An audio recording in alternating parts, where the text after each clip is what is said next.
Eisenberger, Rising 2L at Penn. I'm Julia Jarrett, also Rising 2L with Will at Penn.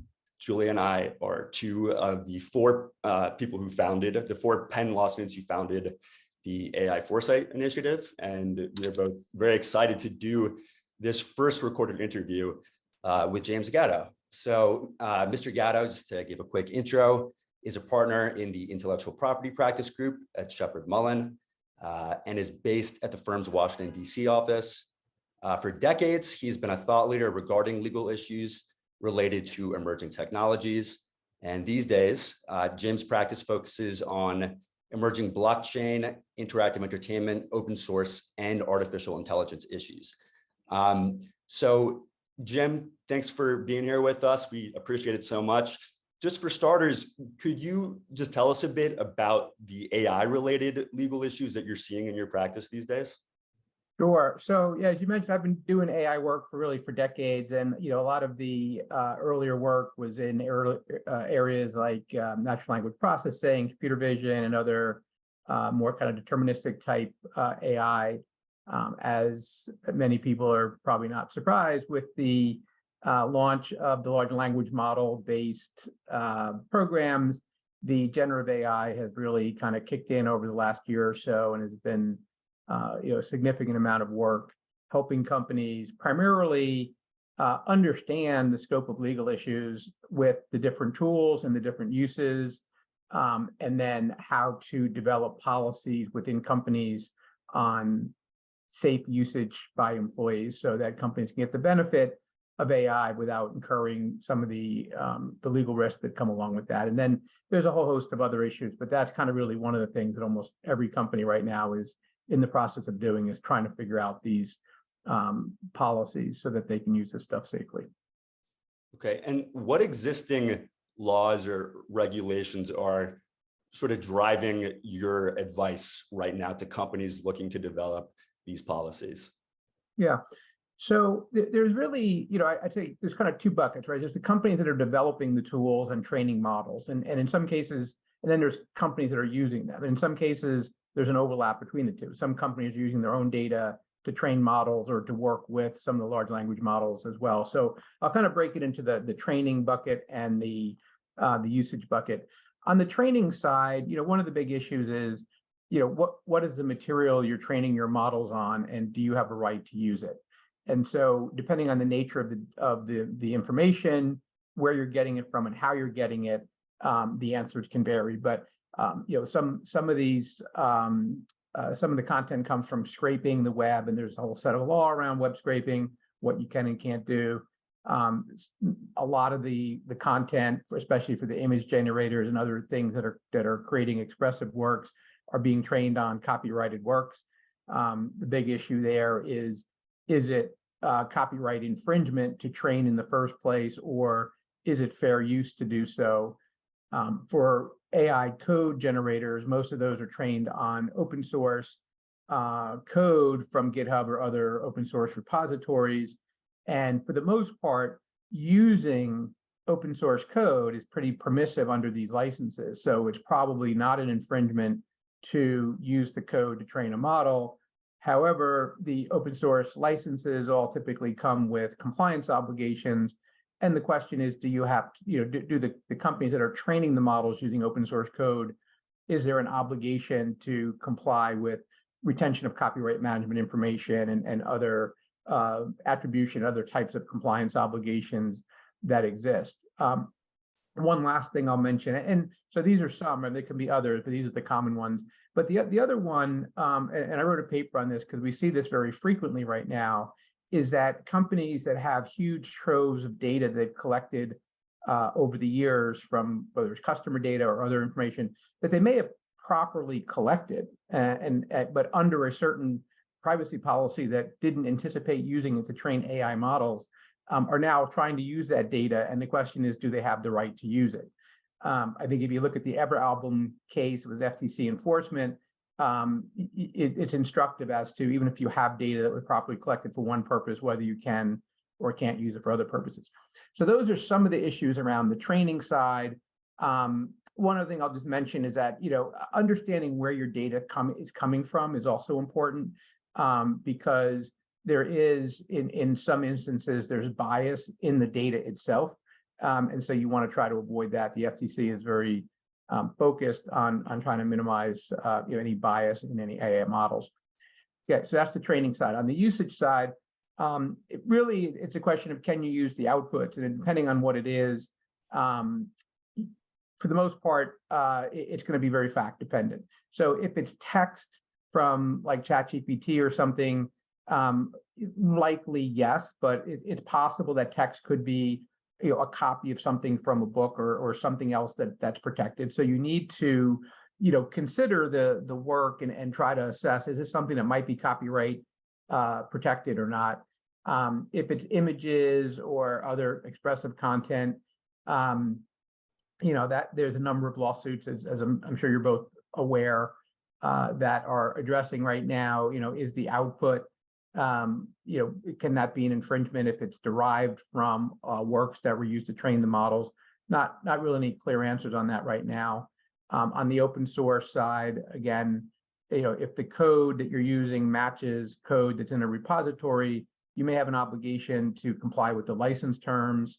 Some of the tools actually, though, are providing things like filters and referencing, which enable you to either filter out known code from suggestions or identify if a suggestion matches something in one of the open source repositories, so you can decide if there's any compliance obligations.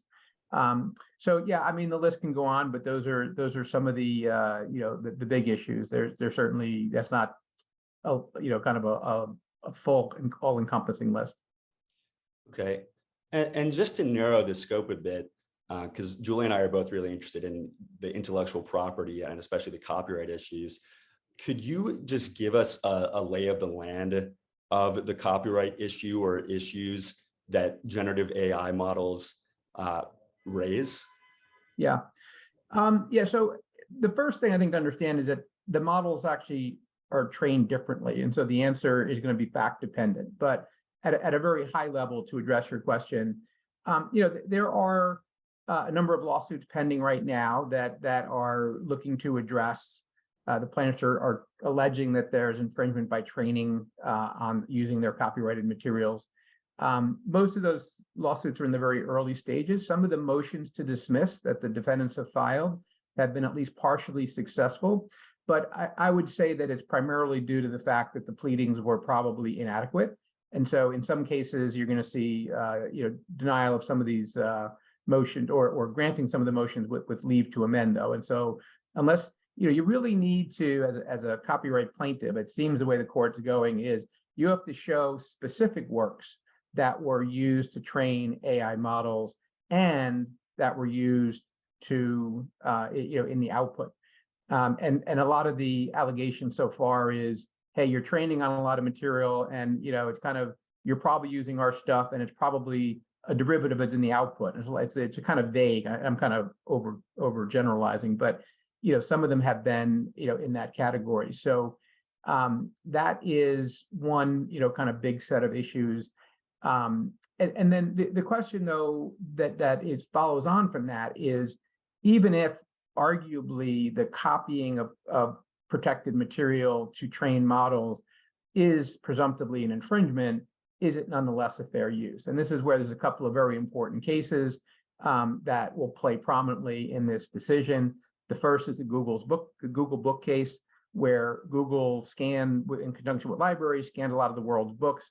They created an index, a searchable index of the books.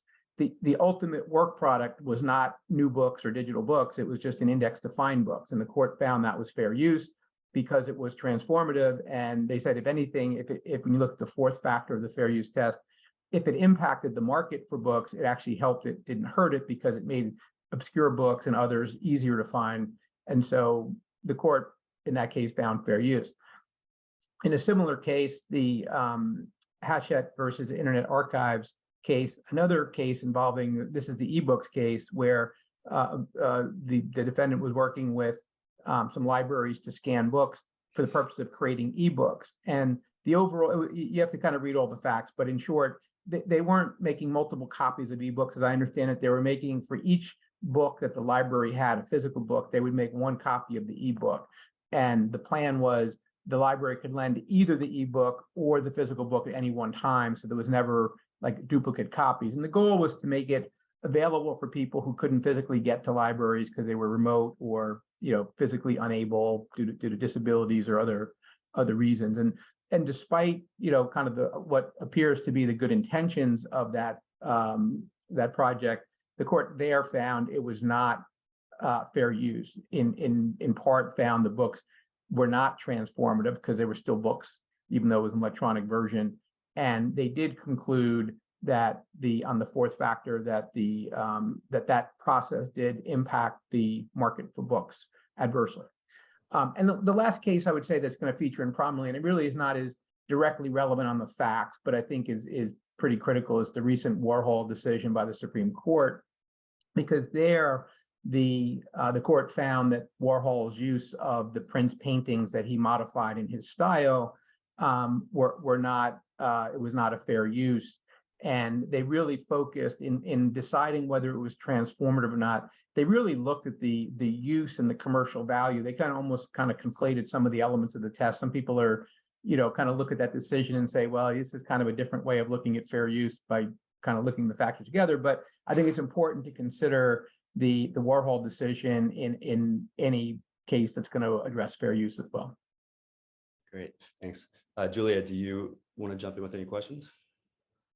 Yeah, I did have a question, which was sort of, so we don't know what you were talking about the output. Is there going to be infringement? There are no clear answers. Do you think we could just as an exercise, could we just hypothetically, what are the potential results, I guess? So if the output's an infringement, so let's just take an image if you have a picture, right? So if you ask one of the tools for an image and the image pops out and it turns out it is either identical to or a derivative work of an image that was used to train the model, arguably it's likely going to be infringement unless an exception applies, like fair use or some other exception.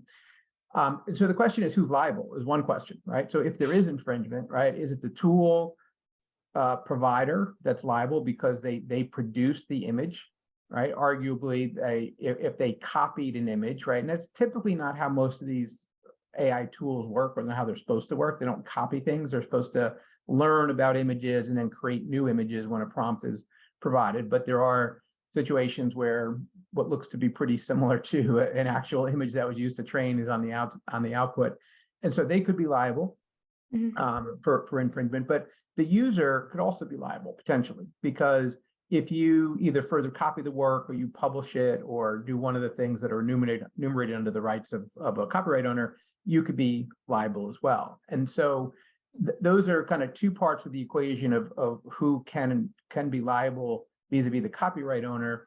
But then you also have, there may be between the tool provider and the user, there can be an indemnity agreement that would shift, the obligation to defend and pay any damages. And some of the tool providers are now kind of providing more indemnities than when they first came out. So like Adobe, for example, with their Firefly product, because they've made public statements that they know what their models are trained on, and they allege they have the right to use, they know they have the right to use it, they're offering an indemnity.